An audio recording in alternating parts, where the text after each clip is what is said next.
Myra rode next to Asa as they marched along with the tribe of seers. All around them were the thousands of men, women and children of the all-seeing eye. Most of the Arthurians were simple commoners, farmers, smiths, merchants and tradesmen. There were, however, many warriors among the people, marching both on foot and on horseback. The air was filled with dust and the tramp of marching feet, trotting hooves and creaking wagon wheels. Periodically a sergeant or another officer would bark orders to his men who would collectively grunt in reply. Drums were beaten and horns were blown at irregular intervals. This cacophony was joined by the lowing of cattle and oxen and the braying of donkeys and packed mules. Flocks of fat flightless geese honked and herds of black goats and woolly sheep bleated and baaed. Chickens and roosters clucked in their cages while horses whinnied as they champed at their bits. Myra was taken aback by the magnitude of the march. "There's so many," she said as she gazed about. "Indeed there are," chuckled Strath. The blind chieftain rode next to her on her left side. His multicolored cloak was wrapped around his shoulder and his white unseeing eyes were gazing straight ahead. "There are at least 250,000 members of my tribe marching with us," Strath continued, "and this is only the vanguard. The rest of my people are still gathering behind us. It will take many, many days until the sanctuary is completely emptied of my race." "How many of you are there?" asked Asa. "I mean, how many Arthurians are there in total?" "I remember Zelinda told us that he had over 5 million in his tribe when we first got here," said Myra. 5 million in just one tribe." Asa cried in astonishment. "Ah, but that was only the number of his fighting men," corrected Strath. "Zelinda wasn't counting his common men or the women or the children. I dare say that the number of the tribe of dragons is far greater than 5 million. Both Myra and Asa gawped at this. They looked around at the members of the tribe of seers and shook their heads in disbelief. "How could you all fit in here?" asked Asa. "I mean, the sanctuary is big, but it can't be that big, can it?" "It is true that we have been somewhat pressed for space while we've been here," said Strath, "but my father ensured that we would never be overcrowded." "How did he do that?" asked Myra. "With magic." "Well, of course with magic," chuckled Strath. "He was the most powerful sorcerer of his day after all. Once we had established ourselves here, he put a spell on the land to ensure that everyone had enough room to grow and flourish. You can see the result for yourselves. 40 generations have been born since we settle here. 40 generations born in exile. My sister and I were among the first to be born here. Crest and his friends are among the last." Strath went quiet for a moment as he contemplated his own words. "Today marks the end of an age," he said. "Today, a new age shall begin. The 12th age of the New World is over." "New World?" asked Myra. "When the great deceiver overthrew the Dragon King, the old world came to an end," explained Strath. "Magic was part of the old world, and when Draco Rex fell, so too did the magic. There was a great die-off of sorcerers, wizards and magicians because their powers had dried up like a leaf in autumn. Indeed, from what I've been able to piece together, the societies of men and elves were cast back to the Stone Age. They were forced to relearn how to organize themselves without the benefit of magic, and without magic life became very hard. Belief in magic has waned during the years, and now almost no one believes that it ever really existed. Most people would scoff at the idea of it. This new world has lasted for 12,000 years. It is a world of science and unchanging facts where everything can be easily explained away and everything has its proper place according to the deceiver." "I'm surprised that you know what science is," said Myra. "Of course I know about science," laughed Strath. "Science is actually a form of magic, a very tame and unimaginative type of magic, but it is magic nonetheless. In fact, over the years it's become so tame and uninteresting that it has lost most of its power. I can't use it in the way that my father and grandfather once did. Alchemy is truly a dead art, I'm afraid to say." "Alchemy?" said Myra. "You mean that thing where someone can turn lead into gold?" "Yes, that's it," replied Strath. "It was a bit more complicated than that, but that particular spell was what made it famous." Suddenly Strath doubled over in laughter. "My father told me that everyone who ever learned how to use alchemy did so with the sole purpose of getting rich," the chieftain explained. "However, they soon learned that it would cost more to make the gold than what the gold would be worth in the end." "Why?" asked Asa. "Because in order to make 1 pound of gold you would need 20 tons of lead to do it," answered Strath, "not to mention that the process would often take days or ever weeks to finish. Sometimes it wouldn't even work at all. Many men and women wasted their entire lives and became penniless in their quest for limitless riches. So learning alchemy is a waste of time." asked Myra. If you only wanted it to make gold, yes, replied Strath. Besides, that art form is more or less extinct nowadays. I never learned it myself, and there are very few people still alive today who could teach you. That spell that your dad put on the sanctuary, Asa interrupted, how did it work exactly? You tell me, replied Strath. How do you think my father enchanted our foster home? Myra turned to Asa and saw him turning the question over in his mind. He racked his brains and shook his head, but no answer came forth. He was thinking so hard that Myra half expected to see little jets of steam squealing out of his ears. Finally Asa turned to Strath and admitted defeat. I have no idea, Asa said with a shrug.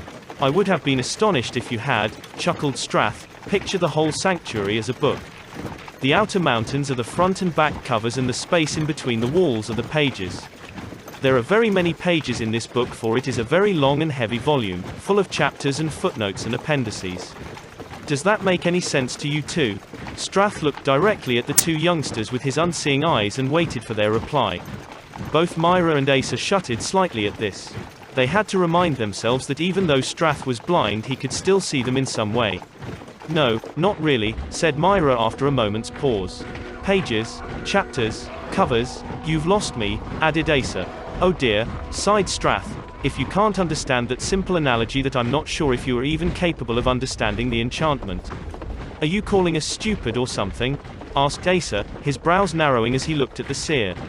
No, not at all, answered Strath. I should have said that you're not capable of understanding it at the moment. With enough time, teaching and experience, you'll be perfectly able to understand my meaning. Until then, I guess we'll just have to live with the mystery, said Myra. Perhaps that would be better, said Strath. I've found that once you've grown to understand how something works, that thing loses a piece of its wonderment. The more you know about the things that awe you, the less they amaze you in the long run. It's like saying a word over and over again. Eventually it loses its meaning. So Myra and I shouldn't learn how your father enchanted the sanctuary? Asked Asa. No, of course you should learn how he did it, chuckled Strath, but not right now. All I'm saying is that you should enjoy the mystery while it lasts. Asa thought about this and shifted his gaze straight ahead. Through the crowd he could see Crest, Eric and Daniel riding ahead of him.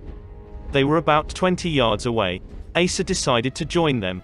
He nodded to Strath and Myra and urged Seer to quicken his pace. The sleek black colt whinnied and trotted forward, leaving Myra and Strath behind.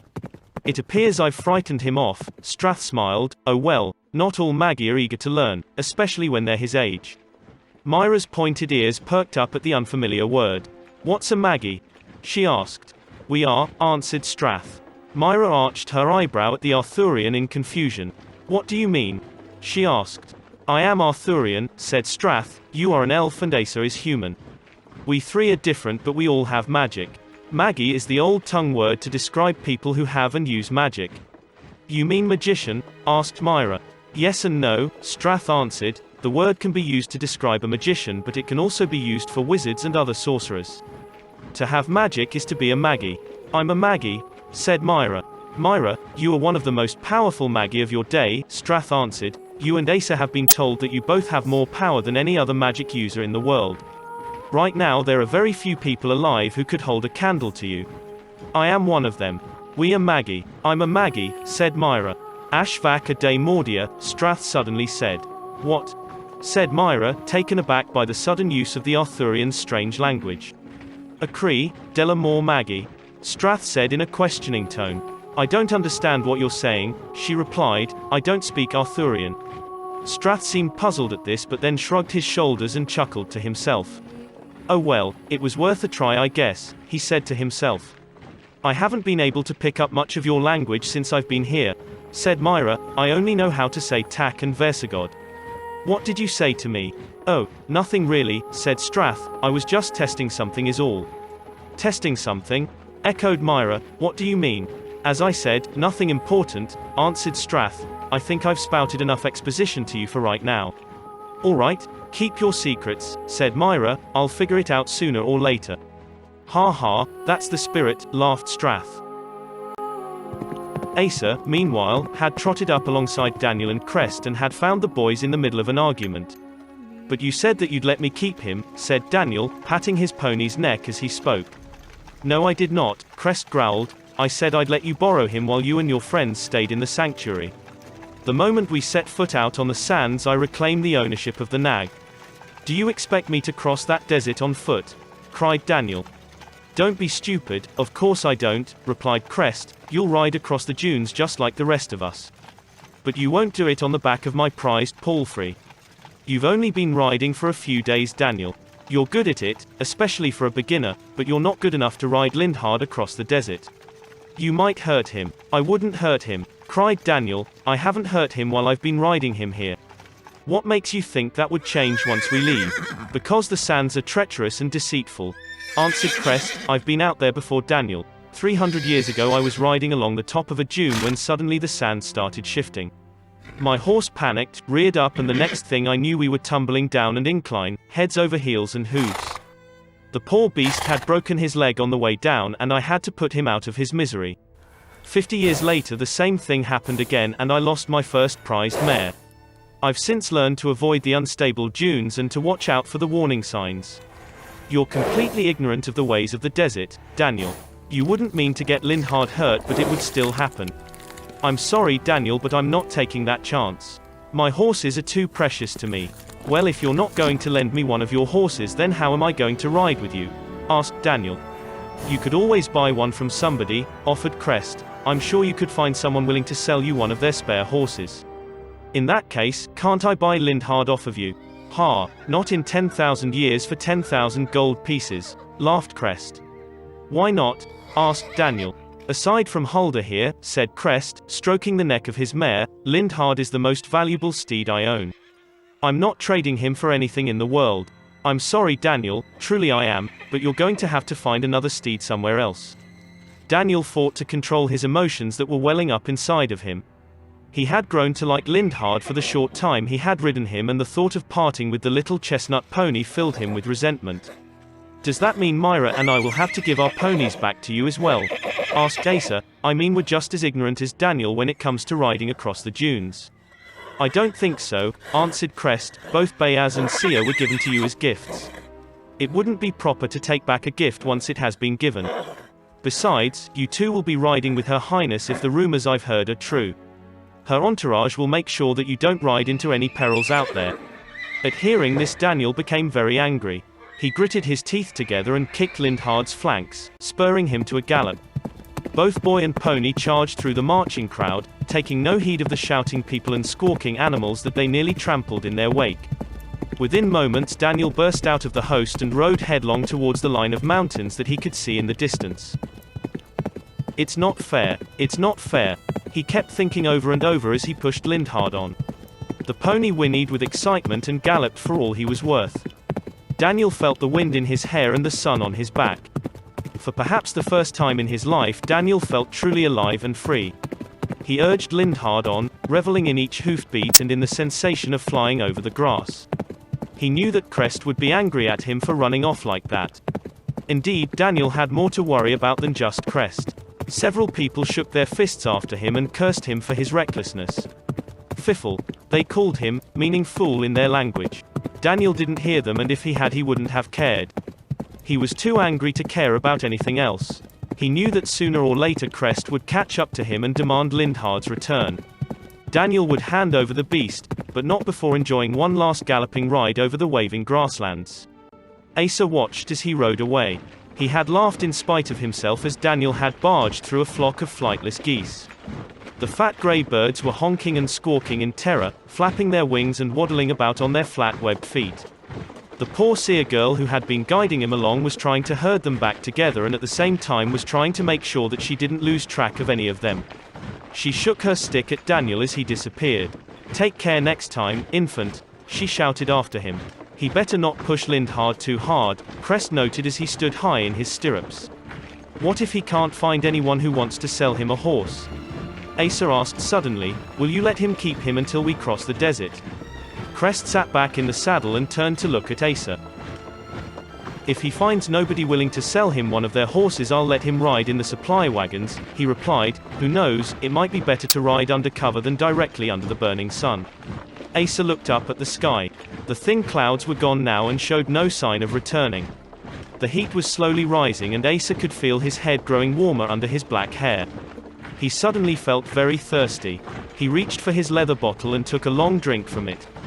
When he finished, he turned to Crest and saw that the Arthurian boy was drinking as well. "Do you think it will be rough crossing the desert?" asked Asa. "It's always difficult traveling over the dunes," answered Crest. "As I said earlier, I've been out there a few times but only during the night. I've never been out there during the day." Both boys looked towards the wall of mountains that was steadily getting closer. Soon they would reach the marshalling grounds and then the true journey would begin. The gathering of the 9 faithful tribes had begun almost as soon as Myra and the others had first arrived in the sanctuary several days ago. Those who lived nearest to the marshalling grounds had set up their yurt tents at the very base of the towering sandstone cliffs. Smoke was rising from several of the tents. The smiths busied themselves by forging new tools and weapons needed for the journey to their faraway homeland. At first there had been only a few thousand, but now the rest of the Arthurian race was beginning to arrive en masse. The sound of animals braying, children playing and blacksmiths hammering was now mingled with the horns, trumpet calls and marching feet. Daniel had gotten there far ahead of the seer's vanguard and had tethered Lindhard to the stump of a dead tree. He was now wandering among the tents and watching the Arthurians at their work. A few of them gazed curiously at him when they realized that he was human. Others simply ignored him and continued on with their work. Daniel watched a group of them making repairs to a wagon. 3 large men of the tribe of Boars lifted their carriage while 2 more removed the front left wheel and made repairs to the axle. It must be very heavy, he thought as he watched the men sweating. "Boy," a harsh voice said from behind him. Daniel turned and felt his heart skip a beat. Standing there before him, his hawk-like features scowling, was Arngir. The Arthurian lord was clad in his full hauberk of polished brass rings and a gold cloak was clasped around his neck with a ring brooch. He wore a long sword at his side, sheathed in a leather scabbard encrusted with fine jewels and steel fittings. He wore nothing on his head. To Daniel this seemed reasonable as he couldn't picture the man's long snide nose being able to fit inside of a helmet. The old man fixed Daniel with an icy stare and glowered at him. "We meet again," he said, his voice creaking like old leather. "Where is the rest of your little band?" I went on ahead of them," Daniel replied, his voice trembling slightly with nervousness. His cheek still smarted from the blow the old man had given him the day before and now he worried about a repeat performance. "Really?" Arngir said with a dismissive shake of his head. "Why's that?" I, Daniel stammered. "Yes," urged Arngir, "go on." Daniel stood silent. He couldn't think of anything to say. He looked up at the old man and gazed at the livid green snake tattoo that was inked across his weathered face. Daniel had rarely seen tattoos before. Back in the Agro-Kalestes they were virtually non-existent outside of shipyards and harbors. Indeed, the only time Daniel could remember seeing one was when he, Myra and many other children had been shipped off to the Dotland Isles during the Agro-Sulian War. Daniel remembered seeing a sailor with an anchor inked onto his bare shoulder. At the time it had seemed strange to him that anyone would be willing to put a permanent mark on their body. Daniel, however, had reasoned that the sailor could easily hide the tattoo by rolling down his sleeve. Arngir's on the other hand was impossible to miss. Daniel looked at the green serpent and wondered why the old man had done that to himself.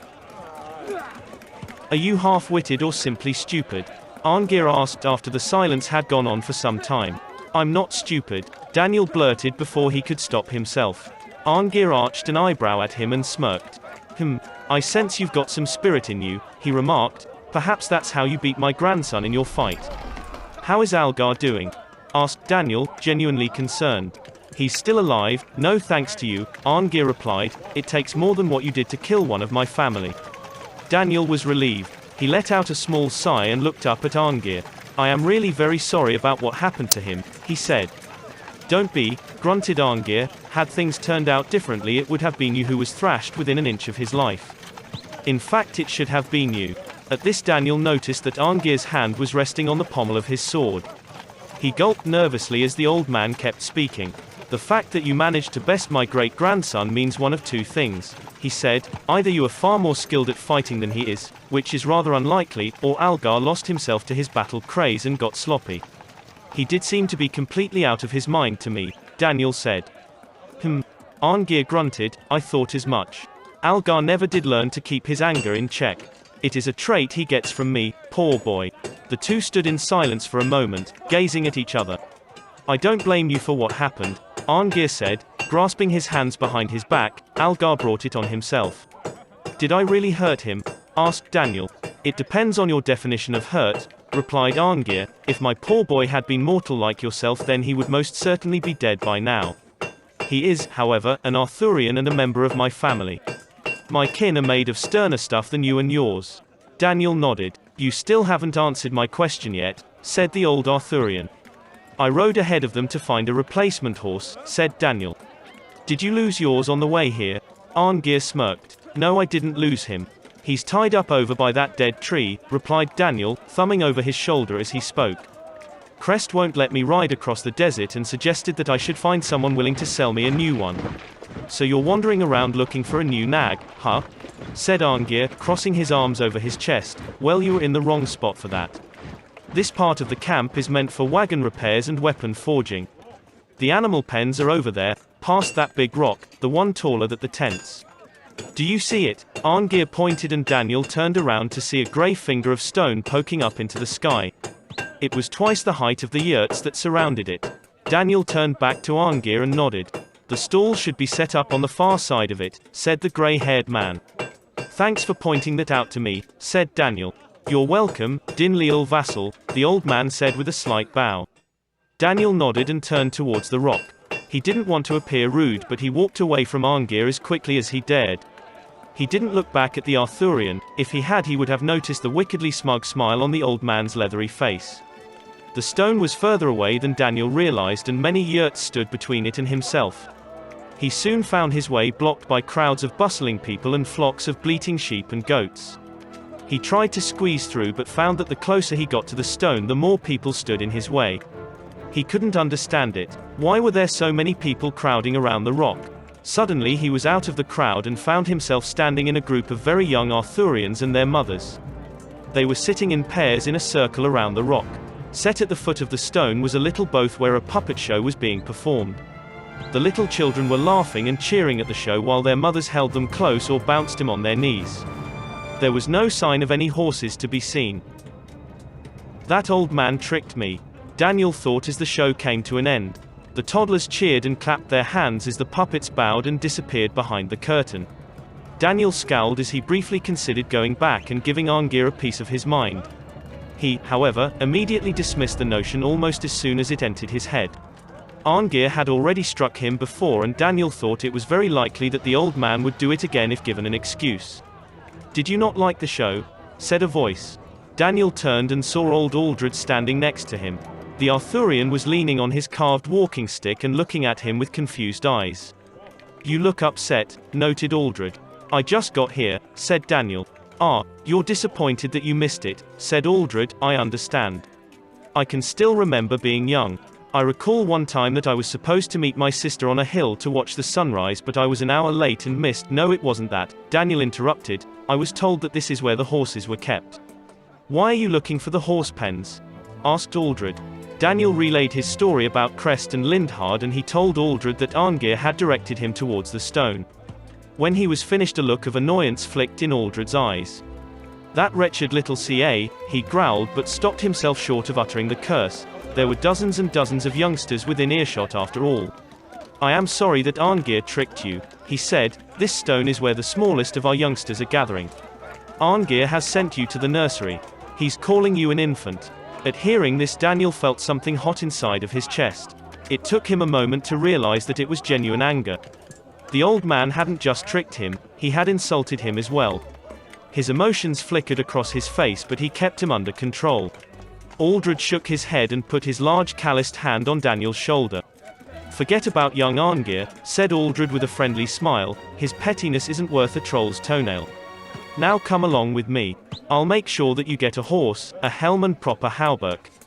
That shirt that Crest loaned you is good, but you'll want something better before we set out. If you're going to ride with the fur, and if you're going to become one of us, you're going to need a lot more gear than what you've already got. The old man turned and limped away, leaning heavily on his stick as he went. Despite his old injury, he moved remarkably quickly. Soon he was almost lost in the throng. Who says I want to become one of you? Called Daniel as he trotted after him. You did, chuckled Aldred as Daniel caught up to him. When Crest introduced you to the Fur and told you that you were the newest member of his band, you could have easily said no and walked away then and there. You could have joined Acer. He doesn't want to join the Fur and no one will force him. No one will force you to stay in it. I can leave Crest's band whenever I want, asked Daniel. As I said, no one will force you to stay if you don't want to, replied Aldred. Daniel thought about this as they walked along. He did enjoy being part of the Bear Brothers, but at the same time he wasn't used to all the rough and tumble play that he had endured over the past several days. His body ached with soreness. But at the same time Daniel couldn't remember ever feeling so energized and in shape before. He had made an enemy in Algar, perhaps for life, but he had also made friends with Crest, Eric and several other members of the Fur. I don't think it would be right for me to leave the Fur now, he said as he looked up at the old man. I'll stay with Crest's band. Daniel Argonaut, I believe you will make a fine Arthurian, said Aldred with a twinkle in his eye. The old man led the boy down a row of open yurt tents. A blacksmith's forge was set up in front of each one, the smiths all beating the glowing metal into tools. The air was filled with the smell of charcoal, soot, sweat and iron. Hammers rang like clanging bells and water hissed like angry snakes as the hot metal was plunged into it. Daniel paused for a moment as he watched one smith put the finishing touches on a new sword. The blade had been polished so thoroughly that Daniel could see his own reflection in it. The hilt and pommel were made of gold with silver inlay. It was a beautiful work of art. For a moment Daniel considered buying the sword but decided against it. That thing is probably worth more than my house back home, he thought as he trotted after Aldred. Besides, B would definitely kill me if I got it. Aldred hobbled along, coming to the last yurt in the line. He waited for Daniel to catch up before he tapped the anvil with his carved stick. Are you asleep in there, Thorod, or are you drunk on honey mead again? He called. I'm not asleep, I'm just resting my eyes, that's all, a man's voice answered from inside the tent. Well, whatever you're doing, stop it and come out here. I've got work for you, said old Aldred. The flap of the tent was thrown back and an Arthurian stepped out. Daniel was stunned by his appearance. The man was bone-thin and bent with age. His shoulders were hunched and his head held low. He had long silver hair and bushy eyebrows. His face was so wrinkled that it was impossible for Daniel to tell whether or not the man was smiling or scowling. He had a long bent nose and a chin that jutted out like a plowshare. His eyes were small and squinting. He wore a simple tunic of spun wool and a leather apron. When the old man walked, he did so with short, shaky steps. Nice to see you again, old friend, said Aldred as he offered the ancient Arthurian his hand. And you as well, old friend, Thorod replied, grasping Aldred's hand and shaking it with bony fingers. Daniel watched as the two men embraced and laughed. They shared a few words in their native language and then turned to face him. And who's this then, eh? Asked Thorod as he peered at Daniel. Is he another of your grandsons or he is one of your grandnephews? Neither, replied Aldred, he's not one of us, not yet anyway. He's human. Human is he? Cried Thorod, he ain't one of those tots foretold by Draco Rex, is he? No, he is not one of the two hunters, but he is one of their friends, answered Aldred. I've brought him here so that you can forge his gear for him. I see, cried Thorod in a gleeful, almost childish tone. He lurched towards Daniel, moving faster than his ancient frame should have been able to. Before Daniel knew what was happening, the old man was taking his measurements with a roll of tape. Daniel blinked in bewilderment as he watched. Let's see here, said Thorod as he quickly wrapped and unwrapped the measuring tape around Daniel's neck, middle, wrists and waist. Will you be wanting a full suit or just the shirt? I'm sorry, Daniel asked, not understanding what he meant. And will that be in iron or steel? The ancient Arthurian continued speaking. If you'll be wanting any inlay, that'll cost extra, but seeing as this is your first time, I'll only charge you half. Add lamella to the set, said Aldred. I told him that I'd make sure he got some proper gear before we set off. And he will, don't you worry about that, said Thorod as he slipped the tape into his apron pocket. Without another word he whirled about and dashed inside the yurt. Smoke began to billow from the tent and the sound of furious hammering could be heard from within. Daniel stood there in stunned surprise. That guy moves like he's on a caffeine binge, he thought as he watched the man through the flap. Thorod was indeed a blur of movement, flying from anvil to forge and back again in a flash of sparks and soot. In no time at all he had hammered 30 metal ingots into shape and dunked them all into cooling buckets. When that was done, he moved to his work table, bringing the newly forged metal with him. Daniel would have gone on watching had a stiff breeze not caused the flap of the yacht to close. He moved to open it, but Aldred put out his hand to stop him. "Best to leave him be," he said as he leaned on his stick. "Never interrupt a master when he's at work." "What is he doing exactly?" asked Daniel. "Forging your new armor," replied Aldred. "Thorod is the best blacksmith that Arthuria has ever had. And he is also a powerful magician. I assume you saw how quickly he moved in spite of his great age." Daniel nodded. "He is my oldest and dearest friend," said Aldred. "I could tell you stories about the adventures that Thorod and I had when we were your age." The old Arthurian's eyes grew nostalgic as he thought back on those days from so long ago. "Is he as old as you?" asked Daniel. "Indeed he is," answered Aldred. "Perhaps he is older than I, though neither of us is certain anymore. That knowledge has been lost to the deeps of time. And what difference would it make anyway?" said Thorod as he threw back the flap and stepped outside. "None," answered Aldred. "Exactly," said Thorod as he hobbled up to them. "The only thing that matters between Aldred and I is our friendship." "May it never die while we live," smiled Aldred. "And may it live long after we are gone," added Thorod. The two old men laughed heartily as Daniel looked on. The boy could sense the deep connection the two Arthurians shared, and he wondered if he would ever be lucky enough to have a friendship like theirs. Thorod turned to Daniel and smiled, his wrinkles pulling back in a comic expression. "It's done," he said. "All that needs to be done is the finally fitting." "Done?" asked Daniel. "Yes, that's what I just said, isn't it?" said Thorod with a look that appeared to be confusion, at least as far as Daniel could tell. Thorod's face was very wrinkly after all. "But you've only just started," blurted Daniel in disbelief. "And I've only just finished it," replied Thorod. "Come in and see for yourself." The ancient Arthurian turned and beckoned for Daniel and Aldred to follow him into the tent. When Daniel stepped inside, he was amazed by what he saw. The yacht was twice as big inside as it was outside. There were rows and rows of shelves holding metal ingots, iron, steel, copper and bronze. The forge that Daniel had seen through the flap was much bigger than it had first appeared. The coals glowed a bright orange and heat emanated off them. Daniel soon found himself sweating. The work table was littered with hammers, tongs, rolls of leathers, bits of metal and papers. "Welcome to my little kingdom," said Thorod with a bow. "Your gear is on the rack over there." The ancient Arthurian pointed to a spot to Daniel's left. The boy turned and saw a full shirt of riveted chainmail hanging from a wooden frame. Along with the hauberk was a vest of lamella, metal plates laced together with leather cords. There were pauldrons made of lamella protecting the wearer's shoulders. The forearms were protected by steel vambraces and the shins were guarded by a pair of splintered greaves. At the top of the rack sat an ornate helmet. The nose and eye guards were made of polished brass and etched with intricate patterns and designs. A raised ridge ran along the top of the helm, going from front to back. Fixed at the upper back of the helmet was a long fuzzing thing that Daniel couldn't identify. It took him a moment to realize that it was a foxtail. A curtain of chainmail and leather protected the back of the neck. Daniel gazed wide-eyed at the armor. "It's beautiful," he said as he admired it. "Everyone says that about my work," chuckled Thorod. "And everyone is correct to say so," added Aldred. Daniel picked up the helmet and gazed at it for several moments. It felt as light as a feather, but he knew that it would be able to withstand any blow. He looked back at Thorod and smiled from ear to ear. "How much do I owe you?" he asked. "Well, let me see," said Thorod, scratching his large chin. "Normally I would charge 3,000 drechels for a set like this. But seeing as you are a friend of Aldred and you're a friend of the two foretold by Draco Rex, I'll only ask for 1,500. Daniel reached for the money pouch that hung from his belt and withdrew a handful of the large dwarfish marks. The gold coins glinted as he offered him to Thorod. "Will this do?" asked Daniel. "I'm still trying to figure out what each coin is worth and which ones are more valuable than the others." The ancient Arthurian took the large coins from Daniel and examined them for a moment. He bit into one and smiled. "These'll do just fine." "Just fine indeed," he replied as he stuffed them into his apron pocket.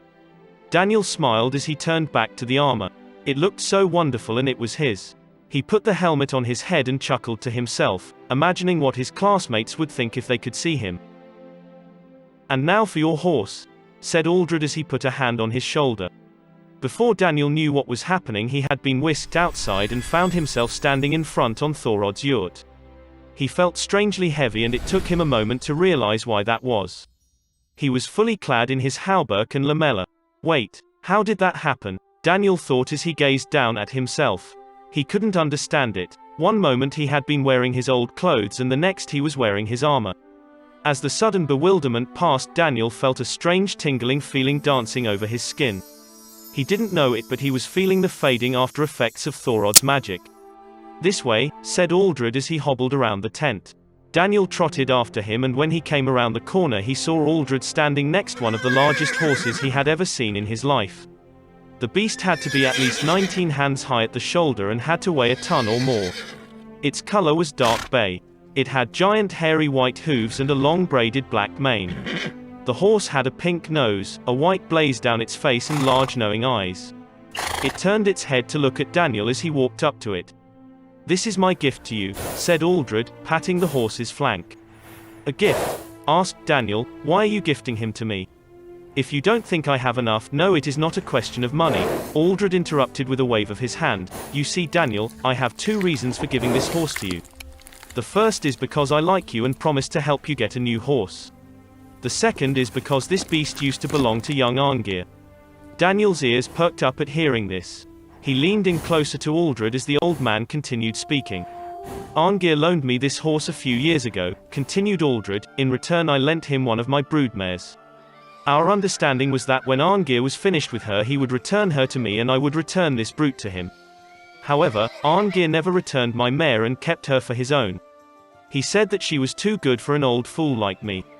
He used her to breed a whole herd of palfreys, courses and destriers. In response I kept this shire horse." "He stole your horse. Why didn't you have him arrested or something?" asked Daniel. "Because we both had traded horses at the start of our deal," explained Aldred. "Arngir got my horse and I got his. I was angry of course, but I got a good plough horse and stud out of the bargain. All in all I think it turned out rather well in the end." "So you had traded your horses temporarily at first, but then the swap became permanent when Arngir didn't give her back," Daniel said as he thought this over. "I guess that makes sense. In truth I think Arngir regretted giving me this stallion," said Aldred. "I've caught his men trying to lure him away from my fields more than once. I always managed to scare them away before they could run off with him." Aldred patted the large horse's neck and the animal snorted and tossed his mane in response. Daniel stepped closer and slowly stroked the horse's muscle. It felt soft and fuzzy to his fingertips. The horse and boy gazed at one another for a few moments, staring into each other's eyes. Daniel found himself smiling. "What are you going to call him?" Aldred asked. "Call him? Doesn't he have a name already?" said Daniel, glancing up at the old man. "No, Arngir never bothered to tell me his name," replied Aldred. "I've just called him horse or boy." The animal looked at Aldred at hearing these words, expecting either a command or a treat. When neither option presented itself, he snorted, shook his mane and began pawing at the ground. "So I get to pick his name," said Daniel. "Of course," said Aldred, "he's yours now. What will you call him?" Daniel thought for several minutes, turning over different names in his head. He didn't like Goliath or Bruiser, although they would have been fitting considering his size. He contemplated naming him after one of the characters in his comic books, but after a moment he decided against it. Captain Burgundy, Commissioner Dolan and Count Xandar just sounded silly when said out loud. He had just about given up when a ghost of a memory flickered to life in the back of his mind. "Boxer," he cried. "I'll call him Boxer." "An interesting choice," noted Aldred. "Why that particular name?" "I remember reading this book for school a few years ago," said Daniel. "There was a big horse in it called Boxer and I kind of liked him. I couldn't tell you why I liked him. I'd honestly forgotten I had read that book until a moment ago." "What was the book called?" asked Aldred, leaning closer. "I can't remember," answered Daniel. "All I really remember was that I didn't like the story, but I liked the horse called Boxer. I'll call this guy Boxer in honor of him." "Well, in that case your horse shall go by the name of Boxer from this day forth," said Aldred. Boxer tossed his head up and down as if in agreement. He pulled back his lips and bared his horsey teeth in a big smile. Daniel couldn't help but laugh at the sight. "Good boy, Boxer," he chuckled. "Good boy."